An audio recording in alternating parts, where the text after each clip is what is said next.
Hi everyone. For my teaching project, I chose to do cryocompression therapy.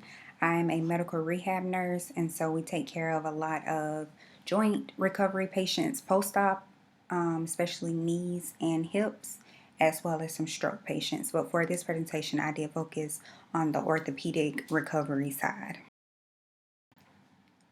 So these are my objectives, basically for the nurse to understand the importance of cryocompression therapy in terms of recovery for post-op patients, as well as to understand how to use the cryocompression therapy machine to be able to also in turn teach the patients how to use it for them to have better outcomes.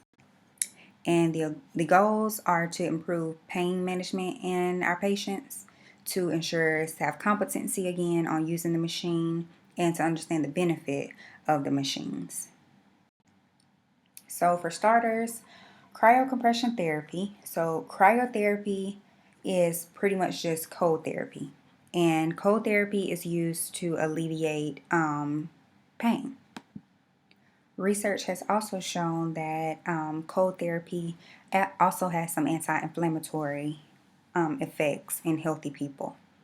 And then the compression therapy is used to reduce edema and to speed recovery after a musculoskeletal trauma, or in this instance, it would be after a musculoskeletal surgery. It's important to control swelling post-op because the amount of edema that a patient has affects their extension of that limb as well as their functional performance. So by using the cold compression therapy together, then you work to control their pain as well as control the amount of swelling that they will have at that post-op site. There is a machine, it's called the Nice One cold and compression therapy machine, that does combine both cold and compression therapy in order to allow the patients to have better outcomes.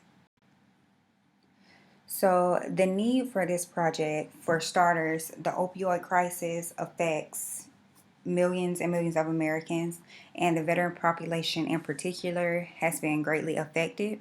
So, by using cold and compression therapy in conjunction with their pain regimen in terms of medication, it could provide the opportunity for veterans to not request as many opioids, perhaps by having the cold and compression therapy, which has been proven effective at controlling pain. Then instead of asking for Percocet or straight oxycodone, they may ask for Tylenol, ibuprofen in conjunction with the cold and compression therapy, and they may find that that controls their pain adequately.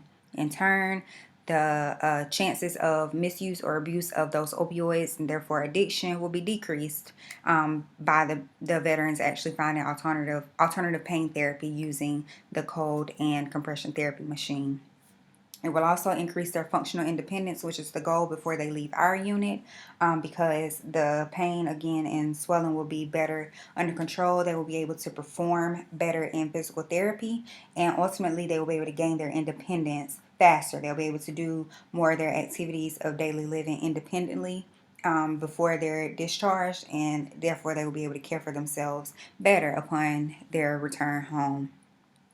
So there is a current polar ice machine that we use more frequently than we were using the nice machines, and they were good in theory, but they're essentially literally a cooler that we would lug up to the nurse's station and fill with ice chips and a little bit of water, and then drag it on back to the patient's room, and they will be able to get cold therapy for maybe about an hour before the ice melts and then the water is lukewarm. So at that point, the therapy that they were getting to their knee or to their hip was no longer cold, so it was not providing that analgesic and anti-inflammatory effect that we wanted to use.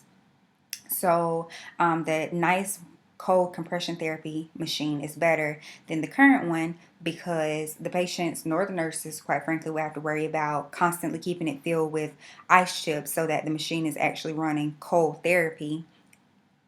And so that would make it easier for the patients when they return home. They wouldn't have to also, be dragging ice from their freezer in the cooler when they're already, post-op patients. So the ease of use is definitely a great need also for this project. So the Nice One cold and compression therapy machine is electronically controlled, and all you need is water.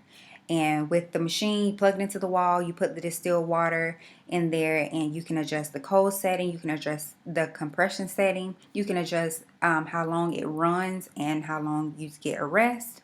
And then, of course, you would get the wrap for your extremity, either a knee or a hip, to be used with the machine as well. So my teaching strategy for this machine would be a unit in service. And I thought that this would be the best teaching strategy for unit training, because visualization and return demonstration are great tools for nurses. I will provide a brochure on the nice cooling therapy that they will be able to keep in their possession and refer back to as needed. And then, of course, I would demonstrate how to apply the wrap to the knee or the hip. And then I would go through how to adjust and start the actual machine itself. And then upon completing my presentation, in service will also allow time for the nurses to return demonstration to ensure their competency. So the importance of in-service for nurses are obviously very busy. So in-services can be quick and concise. It allows me to present the information accurately but also quickly.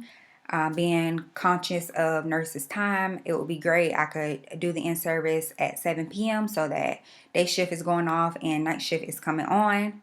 Again, it would allow for me to demonstrate with the actual machine that we will be using, how to use it, how to educate the patient on it, and allow them to return demonstration as well as ask any questions or any concerns that they may have to be addressed at that time.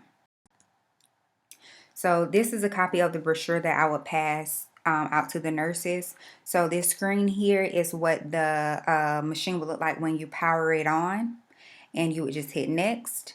The next screen that will pop up would be the cold selection. So level 1 would be the least cold and level 5 would be the coldest. So typically we would keep it on 3, that's right in the middle, and as patients can tolerate, we would either lower it or raise it to whatever their most comfortable level is. The next screen will bring you to the compression settings. You can either turn the compression off, low, medium, or high, and then the compression can either run constantly or intermittently. And that will be basically determined by how the patient tolerates. So if the compression was too tight, squeezing too tightly on their leg, then we would maybe decrease it to low, and intermittent is usually the compression type that we have. This next screen is the time settings. So you can either do manual and just say run for 30 minutes and then I'll decide what I want to do after that. Or the very handy preset program that the top says run time and the bottom says rest time. So 20/20 means it will run for 20 minutes and then it will rest for 20 minutes. After that, it will kick back on, run for 20, rest for 20. And you could either do run for 30, rest for 60 minutes, and then again, it will kick back in and run for 30 minutes. After you decide how the patient would like it to run, you hit next. And the next screen just says to confirm settings and begin therapy. So it will just give you a review of everything that you selected in those previous screens.